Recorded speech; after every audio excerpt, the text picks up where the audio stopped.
Cada vez que Mateo soñaba con aquella puerta abriéndose en medio de la ventisca, algo en su vida se sacudía de verdad. En el sueño, un hombre empujaba a una mujer embarazada hacia la nieve, le gritaba palabras que ni el viento merecía llevar, y un niño de 5 años corría detrás de ella con la desesperación de quien todavía cree que el amor puede detener la crueldad. Luego venía el golpe, la oscuridad, y ese silencio espeso que duele más que cualquier grito. Lo peor no era la pesadilla. Lo peor era saber que, muchos años atrás, aquello había ocurrido de verdad. Antes de seguir, déjennos en los comentarios si creen que una persona puede escapar del pasado o si, tarde o temprano, la vida siempre la obliga a mirarlo de frente. Y si les gustan las historias de ficción que hablan de familia, heridas y decisiones que cambian destinos, acompáñennos hasta el final, regálenos su like y suscríbanse. Mateo despertó sobresaltado, con la camisa pegada al cuerpo y la garganta cerrada. Tardó unos segundos en reconocer el techo de su habitación, la luz gris del amanecer y el sonido del viento golpeando los árboles del patio. Se llevó una mano al pecho, como si quisiera calmar a la fuerza ese latido desordenado que lo perseguía desde niño. En aquella pesadilla siempre estaba su madre biológica, Alicia. Él la recordaba borrosa, casi hecha de luz, con el pelo claro, el cuello fino y unos ojos tristes que parecían pedir perdón incluso cuando no debían nada. También estaba su padre de sangre, Ramiro, un hombre ancho, violento, incapaz de distinguir entre autoridad y abuso. Mateo había heredado de él los ojos oscuros, la espalda firme, la mandíbula dura. De niño no lo sabía, pero de adulto se odiaba un poco cada vez que se miraba al espejo y encontraba, en sus propios rasgos, la sombra de aquel hombre. Ramiro había muerto ese mismo verano, no mucho después de echar a Alicia de la casa.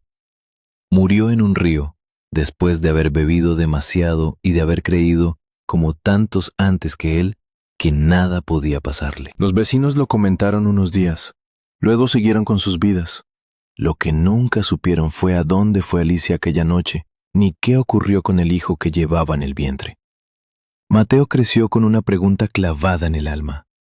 Si su madre había logrado sobrevivir, tal vez en algún lugar del mundo existía un hermano o una hermana que también llevaba aquella historia rota en la sangre. Lo habían criado otras personas, mejores personas. Don Ernesto y doña Teresa no le dieron la vida, pero le devolvieron la posibilidad de tener una. Le enseñaron a trabajar, a confiar, a no levantar la voz para imponerse, a no usar el dolor como excusa para volverse duro con los demás. Con ellos, Mateo creció entre madrugadas de esfuerzo y una pequeña empresa familiar que comenzó vendiendo productos de campo y terminó abasteciendo a varias tiendas de la región. Él no solo había continuado el negocio, lo había hecho crecer. A doña Teresa la había perdido 2 años antes, en un accidente absurdo durante un viaje que llevaba tiempo postergando. Desde entonces, Mateo cuidaba más de don Ernesto de lo que el propio hombre estaba dispuesto a admitir. Entre ambos había una lealtad silenciosa, hecha de desayunos compartidos, discusiones por el trabajo y esa clase de cariño que no necesita adornos. Sin embargo, por mucho que amara a quienes lo habían criado, había una parte de su historia que nunca dejó de doler. Volvía una y otra vez a la aldea donde había nacido. Preguntaba, insistía, buscaba pistas en rostros viejos y recuerdos ajenos. Casi todos respondían con evasivas o con versiones incompletas. Solo doña Mercedes, una vecina anciana que parecía conocer secretos que los demás habían enterrado, terminó por decirle algo que lo dejó sin aliento. Su madre no le fue infiel a ese hombre, le aseguró una tarde, mirándolo como si por fin se hubiera cansado de callar. De eso estoy segura. Y también sé otra cosa. Después de irse, tuvo una niña. Le puso Valeria. Mateo sintió que el mundo se le movía bajo los pies. ¿Y dónde están? ¿Qué pasó con ellas? Pero doña Mercedes apretó la boca. Había hablado de más y lo sabía. Ya no me pregunte. Esto ni siquiera debía decírselo. Bastante carga trae usted encima. Él volvió muchas veces. Le rogó y ofreció ayuda, dinero, lo que fuera. La anciana no volvió a abrir la boca. Unas semanas después, cuando Mateo regresó decidido a intentarlo por última vez, se encontró con la noticia de su muerte. Aquella mujer se llevó a la tumba la última hebra que todavía lo unía a su origen. Lo único que le quedaba de Alicia era una foto pequeña dentro de un medallón. Su padre había querido deshacerse de todo lo que perteneciera a ella, pero la mañana siguiente de aquella noche terrible, el niño que entonces era Mateo salió a barrer la nieve del patio y vio el medallón colgando de una rama del manzano. Siempre creyó que su madre lo había dejado allí a propósito, como una despedida o como una promesa. Se levantó de la cama con la sensación amarga de que algo iba mal. Ese sueño regresaba en momentos precisos, antes de una pérdida, antes de una traición, antes de una verdad dolorosa. Y en esos días había demasiado en juego. Abajo, don Ernesto ya estaba en la cocina, sirviéndose café. «¿Hoy se levantó antes que el sol?», observó el hombre, alzando la vista. «Mala noche». Mateo se sentó frente a él. Otra vez el mismo sueño. Don Ernesto asintió despacio. Ya no necesitaba explicaciones. Había noches que se entendían solas.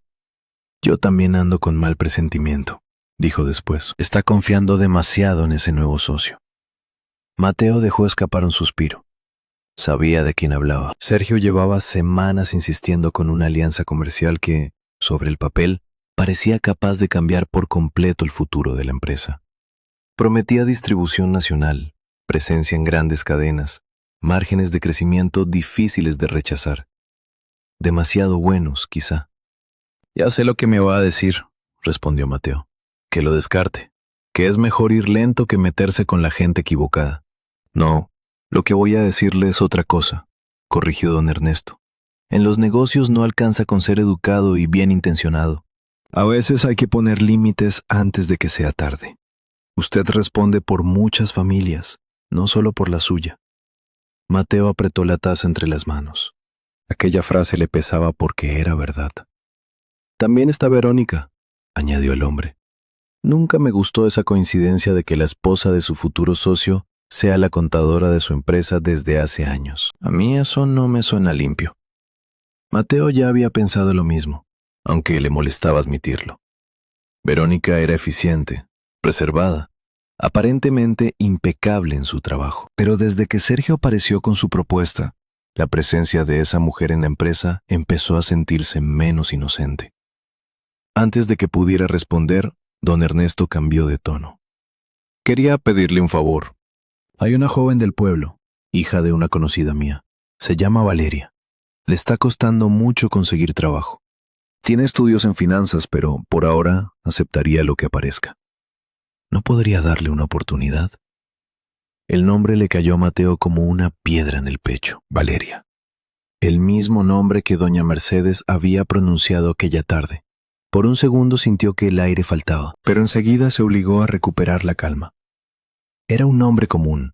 No podía construir una esperanza sobre una coincidencia. «No hay vacantes abiertas», dijo, evitando mirar al hombre demasiado tiempo. «Aunque sea algo temporal, aunque sea un puesto modesto, el resto lo arreglo yo». Mateo dudó. La empresa tercerizaba la limpieza, pero el contrato vencía ese mes. «Está bien, que vaya cuando quiera. Podemos tomarla por ahora como personal de limpieza. Si más adelante se abre algo mejor, lo vemos». Don Ernesto no sonrió mucho, apenas lo justo. Y a Mateo le llamó la atención ese alivio contenido, como si para el hombre aquello significara más de lo que estaba dispuesto a explicar. Días después, la secretaria anunció que don Ernesto había llegado a la oficina acompañado por una joven. Mateo salió al recibidor con cierta prisa. Desde la muerte de doña Teresa, su padre adoptivo casi nunca iba a la empresa. Le sorprendió verlo allí, derecho, con la mejor camisa que usaba para ocasiones especiales. A su lado estaba una muchacha delgada, de pelo claro y rizado, rostro pálido y una mirada tan atenta que parecía tocarlo todo sin moverse. No hablaba. «Ella es Valeria», dijo don Ernesto. «Por ahora no puede comunicarse con facilidad, pero entiende todo. Es inteligente, trabajadora y aprende rápido». Mateo se quedó observándola un instante más de la cuenta. Había algo en aquel rostro que le resultaba extrañamente cercano. No sabía decir qué. Quizá la forma de los ojos. Quizá una delicadeza antigua que le recordó una foto guardada demasiados años en el bolsillo del alma. «Bienvenida», dijo al fin. «Mi secretaria le mostrará dónde está todo. Y no se preocupe. Más adelante veremos si se abre algo acorde con su formación». Valeria asintió en silencio. Mateo pidió que avisaran al personal que la nueva empleada no hablaba, para evitar incomodidades. Pero la incomodidad llegó igual y más rápido de lo esperado. Esa misma semana, Verónica entró a su oficina con los nervios encendidos. «Esa muchacha anda revisando mis papeles», soltó sin saludar. «La vi cerca de mi escritorio. No me gusta nada». Mateo levantó la vista del informe que estaba leyendo. «Seguramente se equivoca. Ella limpia, no espía». ¿Así? ¿Y cómo sabe tanto de dónde están las cosas?, replicó Verónica con un tono que ya no disimulaba desprecio. «Desde que llegó esa pueblerina muda, aquí no hay tranquilidad». A Mateo se le endureció la mirada. «No vuelva a hablar así de una empleada de esta empresa». Verónica soltó una risa amarga. «Qué considerado. Casi parecería que esa muchacha le importa más que los números».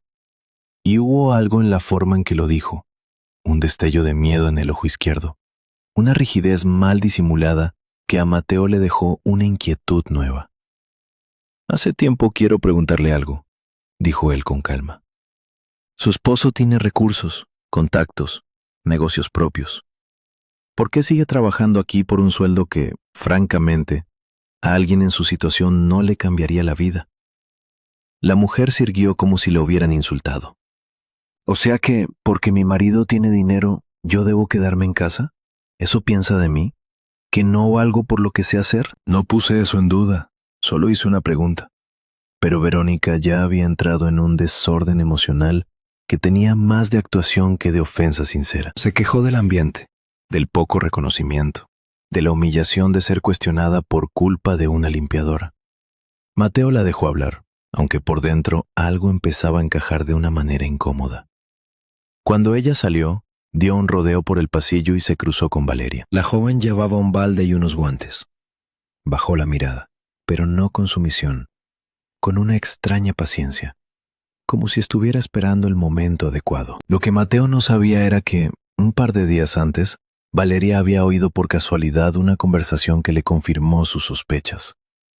Aquella tarde había entrado al baño de mujeres para reponer productos de limpieza, cuando escuchó la voz de Verónica desde uno de los cubículos.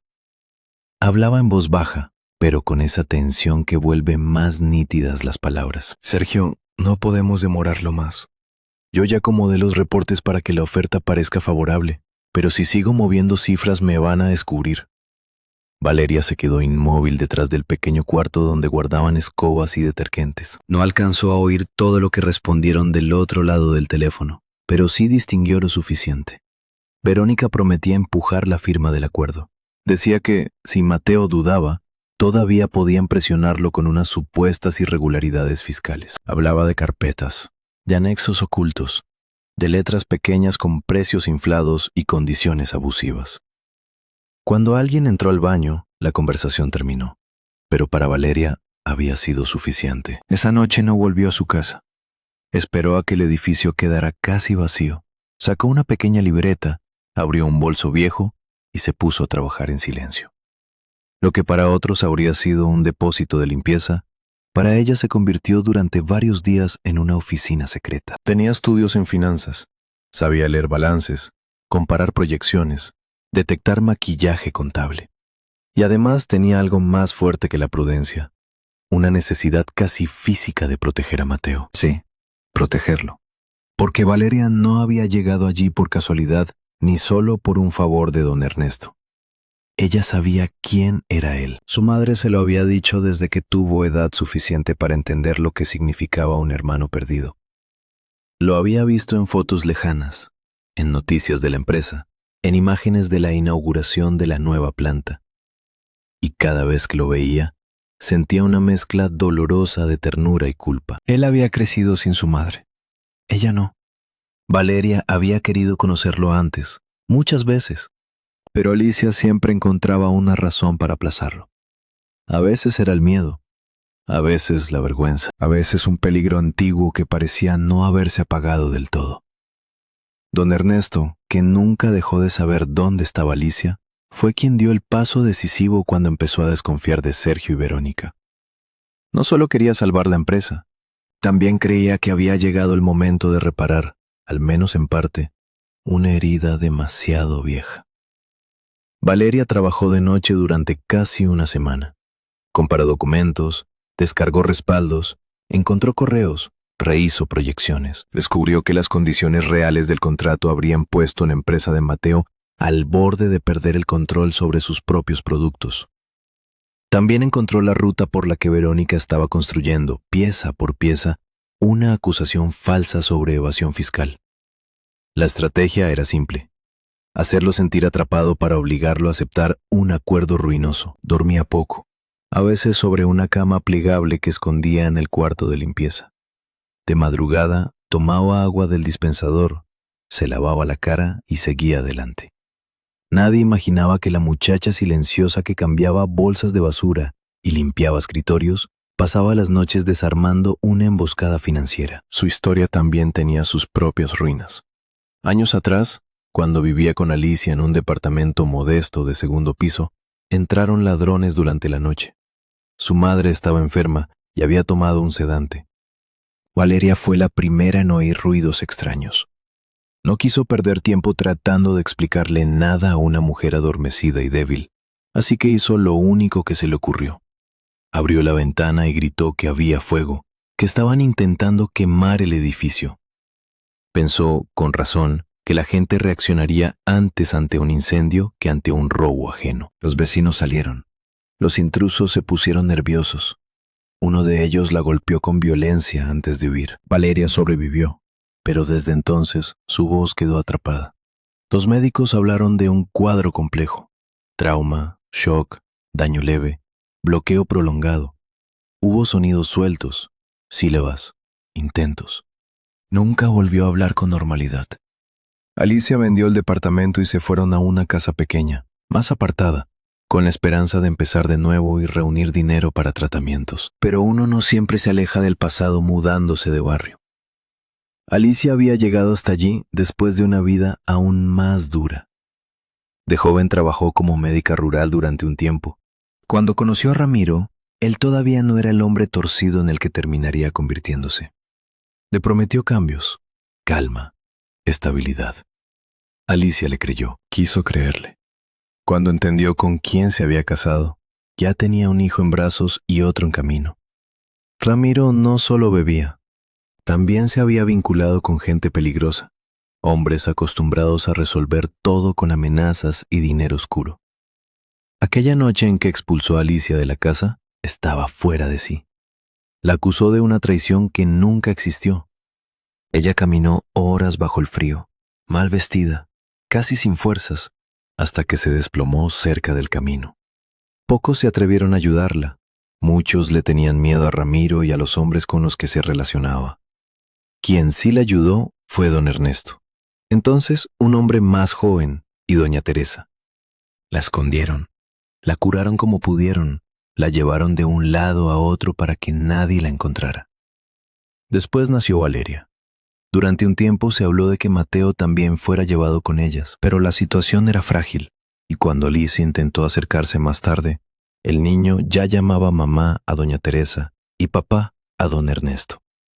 Además, seguían apareciendo personas interesadas en encontrar cierta suma de dinero que había desaparecido junto con la caída del grupo al que Ramiro servía. Alicia comprendió que, si reclamaba a su hijo, podía arrastrar el peligro hasta él. Tomó la decisión más cruel de su vida: alejarse para protegerlo. Esa decisión le rompió el alma durante años. A Valeria también. De niña no entendía por qué su madre lloraba al mirar ciertas fotos o por qué guardaba un medallón con manos temblorosas. De adolescente empezó a atar cabos.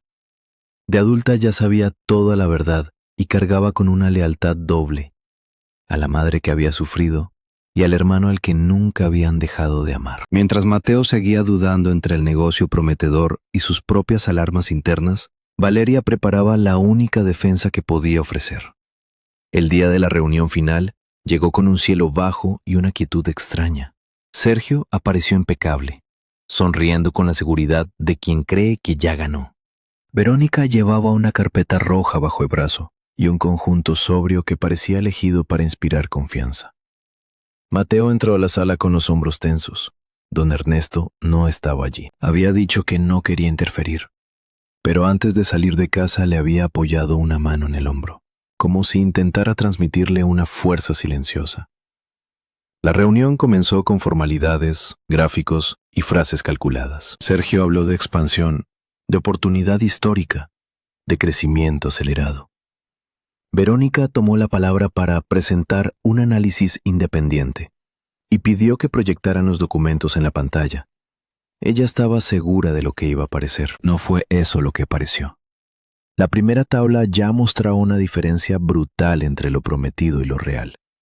Luego vinieron los costos escondidos, las cláusulas abusivas, los porcentajes inflados, las pérdidas futuras disfrazadas de beneficio inmediato. Cada nuevo cuadro hundía un poco más la supuesta conveniencia del acuerdo. En la sala se hizo un silencio denso.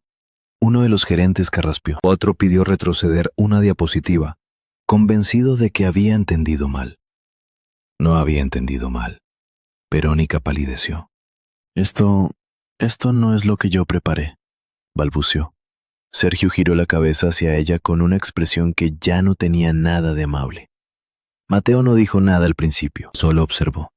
Y cuanto más veía, más clara se volvía la trampa. Sergio intentó recomponerse rápido. Muy bien, dijo con una sonrisa dura.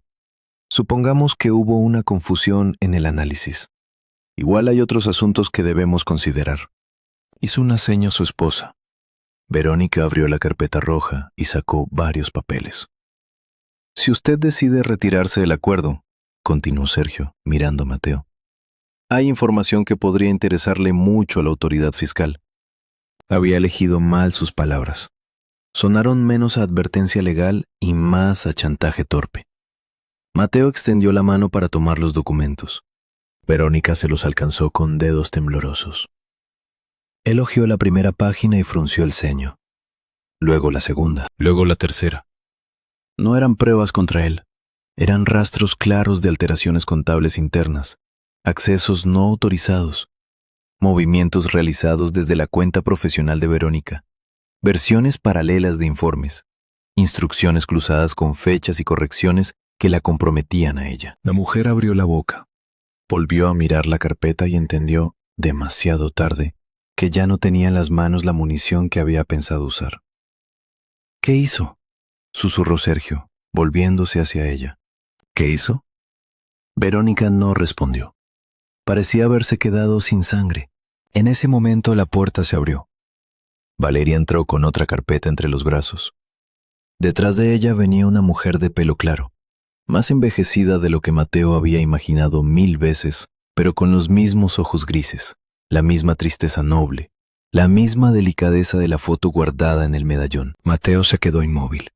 Sintió que el tiempo se doblaba sobre sí mismo, que el sueño, la nieve, la puerta, la noche del manzano y todos los años de preguntas se habían reunido en ese segundo. Valeria dejó los documentos sobre la mesa.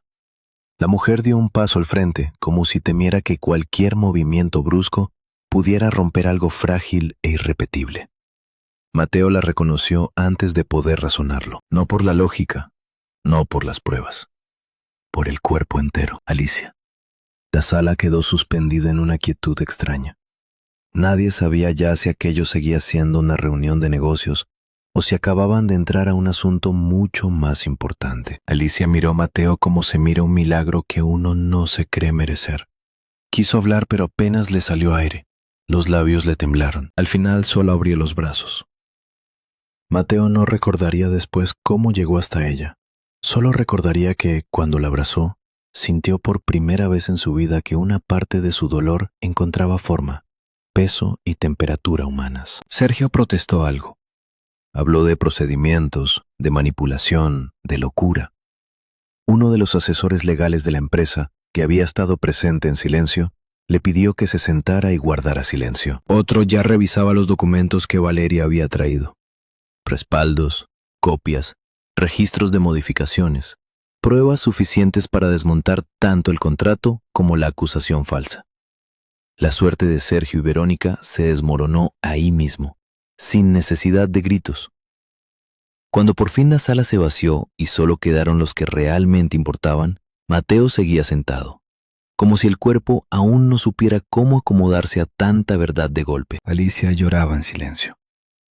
Don Ernesto apareció entonces en la puerta. No había querido entrar antes. Esperó el momento exacto, como quien entiende que ciertos encuentros no admiten testigos hasta que el alma ya no puede más. Valeria buscó una libreta en su bolso. Mateo la detuvo con suavidad. No escriba todavía, le dijo sin apartar los ojos de ella. Solo dígame, ¿usted sabía? Valeria asintió. Luego escribió de todos modos, con letra rápida y firme. Sí, vine porque don Ernesto estaba preocupado por usted. Y también porque ya no quería seguir siendo una extraña. Mateo leyó y sintió que algo se le apretaba otra vez en el pecho. Se volvió hacia el hombre que lo había criado. ¿Usted lo sabía todo este tiempo? Don Ernesto tardó en responder. No todo, lo suficiente. Sabía dónde estaban, sabía por qué se habían apartado. Y sabía que el día en que usted estuviera en verdadero peligro, ellas iban a venir. Mateo bajó la cabeza. Había demasiadas emociones mezcladas. Gratitud, rabia, alivio, desorientación. Quiso reclamar por los años perdidos. Quiso preguntar por qué nadie confió en él antes. Quiso reprocharle a Alicia una ausencia que había dolido más que cualquier pobreza. Pero cuando levantó la vista y la vio frente a él, tan frágil y tan rota, entendió que esa mujer llevaba castigándose sola desde hacía más tiempo del que él era capaz de imaginar. Alicia habló por fin, casi en un susurro. Perdón, solo esa palabra. Mateo cerró los ojos un momento. Luego negó despacio. No sé si hoy puedo entenderlo todo, pero sí sé que usted no me dejó de importar ni un solo día, y yo tampoco dejé de buscarla. Alicia se cubrió la boca con una mano para contener el llanto. Valeria volvió a escribir. Mamá pensó que si regresaba, podían hacerle daño. Había gente buscando dinero, cuentas viejas, cosas oscuras de Ramiro. Ella creyó que alejándose lo protegía. Mateo leyó varias veces la última frase.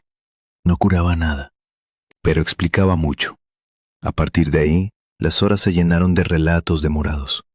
Alicia contó cómo había sobrevivido aquella noche, cómo perdió casi la movilidad de un pie por el frío, cómo doña Teresa le llevó sopa y vendas cuando nadie más quería comprometerse, cómo intentó volver por Mateo una vez y otra y una tercera, y como cada intento la dejaba más convencida de que lo mejor era observar desde lejos, callar y esperar. Confesó que siguió su vida por noticias ajenas, por comentarios de la gente, por alguna fotografía filtrada en redes de la empresa, por la voz ocasional de don Ernesto, que nunca la juzgó del todo, aunque tampoco estuvo de acuerdo con esconderse para siempre. Mateo escuchó sin interrumpir mucho. A ratos apretaba los puños. A ratos se quedaba mirando el piso. Había un niño dentro de él que aún quería preguntarle por qué no volvió por él. Había un hombre que empezaba a comprender el costo real de las decisiones imposibles. Luego quiso saber de Valeria. Alicia le contó lo del asalto, la pérdida de la voz, los tratamientos frustrados, los años en que su hija aprendió a decir mucho sin poder pronunciar casi nada. Le habló del miedo que ambas vivieron cuando comprendieron que el pasado todavía sabía encontrarlas. Y habló también de la fuerza de esa muchacha que, sin levantar nunca la voz, había terminado entrando a la empresa disfrazada de empleada de limpieza para salvarlo. Mateo la miró con una mezcla de asombro y cariño. «¿Entonces fue usted quien cambió los informes?» Valeria sonrió apenas y escribió. ¿Era eso o dejar que firmara su ruina? Él soltó una risa breve, cansada, casi incrédula. Y yo que pensaba que solo estaba ordenando papeles. Ella alzó los hombros, divertida por primera vez. El asunto legal contra Sergio y Verónica siguió su curso. Mateo no quiso convertirlo en espectáculo. Le bastó con saber que no volverían a usar su empresa como un puente para sus propios intereses. La amenaza se disipó con una limpieza rigurosa de los documentos y con decisiones que, esta vez sí, tomó sin mirar hacia otro lado. Don Ernesto tenía razón. En los negocios, la bondad sin firmeza puede salir muy cara. Pero el mayor cambio no ocurrió en los papeles, ocurrió en la mesa del comedor de la casa de don Ernesto, donde por primera vez se sentaron juntos los cuatro. El padre que había criado, la madre que había perdido, la hermana que había regresado en silencio y el hijo que durante años creyó que la mitad de su historia se había borrado para siempre. Nadie sabía bien cómo comportarse. Había pausas largas, tazas que se rellenaban sin necesidad, miradas que evitaban llorar demasiado. Y, sin embargo, todo parecía más verdadero que cualquier armonía fingida. Con los días, Mateo fue descubriendo pequeños parecidos. La forma en que Alicia sostenía la cuchara, idéntica a la de Valeria. La costumbre de ambas de mirar por la ventana cuando estaban nerviosas. La manera en que él mismo se mordía el labio antes de tomar una decisión, gesto que su madre hacía sin darse cuenta. También descubrió algo que lo desarmó. Durante años, Alicia había guardado recortes, fotografías y notas sobre su empresa, como si siguiera una vida que amaba desde la distancia porque no se creía con derecho a tocarla. Una tarde, ya con algo más de calma, Mateo dijo lo que llevaba días guardándose. Hay algo que ustedes deben saber. Yo también tenía miedo de parecerme a él. A Ramiro. Por eso trabajé tanto. Por eso quise hacer todo bien. Como si me pasara la vida entera demostrando que no era ese hombre. Alicia negó enseguida, con una firmeza inesperada. Usted nunca fue él. La frase fue simple, pero Mateo sintió que algo dentro suyo se aflojaba después de muchos años. Valeria lo observó en silencio. Luego hizo un esfuerzo visible. Respiró hondo y, con la voz aún insegura pero más firme que antes, dijo: Nunca estuvo solo. Los tres voltearon a mirarla. Era la frase más larga que había conseguido pronunciar en mucho tiempo. Alicia rompió a llorar. Don Ernesto se quedó quieto, con los ojos húmedos. Mateo se acercó a su hermana y le tomó las manos. Repítalo cuando quiera, dijo en voz baja. Aquí nadie va a apurarla. Hubo más noticias buenas. No llegaron como en los cuentos, de golpe y sin sombras, pero llegaron. El tratamiento de Valeria comenzó a dar resultados reales con una especialista que abordó el problema desde varios frentes, sin falsas promesas y con paciencia. Alicia, al sentir que ya no debía esconderse, empezó a recuperar algo de la calma que la culpa le había robado. Y Mateo, como si la vida hubiera decidido equilibrar por fin tanta pérdida, se animó a compartir una verdad que llevaba guardando semanas. Estaba enamorado de Lucía, la bisnieta de doña Mercedes, la misma anciana que le había abierto la primera puerta hacia la verdad. Lucía no era una mujer ruidosa ni espectacular. Tenía la fuerza tranquila de la gente que construye. Había impulsado un pequeño proyecto productivo en la zona, ayudando a que varias familias del pueblo volvieran a creer en el trabajo compartido. Mateo llevaba tiempo acompañándola, primero con admiración y después con un cariño más hondo. Cuando contó que iban a casarse y que además estaban esperando un hijo, don Ernesto se llevó ambas manos a la cara y soltó una carcajada que hacía mucho no se le oía. Alicia miró a Mateo con ternura incrédula, como si la vida le estuviera regalando escenas que no se había atrevido a imaginar. Entonces, dijo él, esta vez con una paz nueva. Parece que esta familia decidió encontrarse toda junta. Nadie respondió enseguida. A veces la felicidad también deja sin palabras. Con el tiempo, Mateo entendió algo que no cabía en balances ni en archivos. Hay pérdidas que no se recuperan por completo, años que nadie devuelve, abrazos que llegan tarde y preguntas que jamás tendrán una respuesta limpia. Pero también hay lazos que sobreviven al miedo, a la distancia y al error. Y cuando esos lazos vuelven, no siempre borran la herida, pero sí la convierten en otra cosa, en una marca que ya no solo duele, también orienta. Porque a veces la vida rompe una familia de una forma tan brutal que uno cree que ya no queda nada por salvar. Y sin embargo, basta una persona valiente, una verdad dicha a tiempo y un poco de amor terco para que lo que parecía perdido empiece a regresar, pieza por pieza. No como antes, tal vez nunca como antes, pero sí de una manera más honesta. Si esta historia les dejó pensando, cuéntenos en los comentarios si creen que el perdón nace de una explicación o de una elección del corazón. Si reconocen en esta historia algo suyo o de alguien cercano, déjennos su opinión. Y si quieren seguir viendo relatos como este, regálennos su like, suscríbanse y quédense con el siguiente video o la lista de reproducción que aparecerá en las pantallas.